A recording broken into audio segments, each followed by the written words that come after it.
Okay guys, good afternoon. Today is sa taas po, October 21, 2024, Monday. Ayan, so sabi po ni Daniel F. Laki ng picture ko. Everything will be done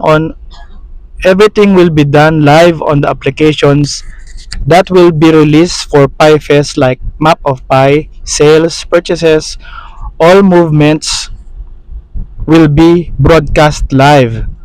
Big companies won't want to trade anything without knowing the price. Maybe the real price of pie will be shown. Who knows? Tapos sabi dito sa isa niyang account na shinare niya, PieFest 2 is coming soon and many companies are invited to participate and register using Map of Pie. Everything will happen live.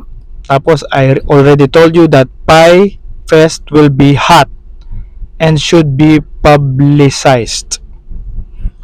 We expect, ito yung pinaka-importante guys. Ito.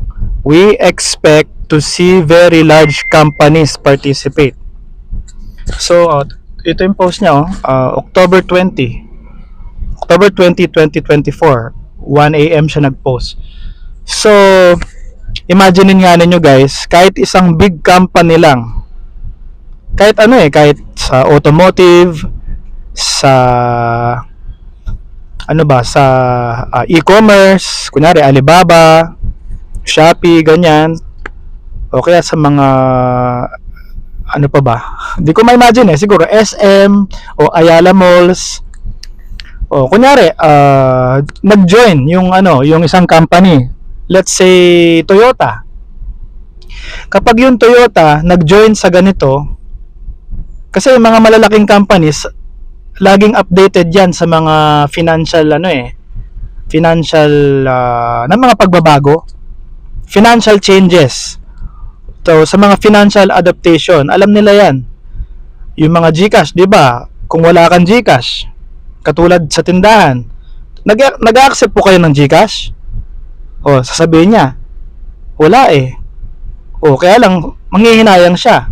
Next time nun, ang mangyayari next time, da-download niya lang yung GCash para matanggap niya yung payment. So, pansariling opinion lang guys, pero feeling ko magiging ganun yung Pi as a global financial solution. Ayun.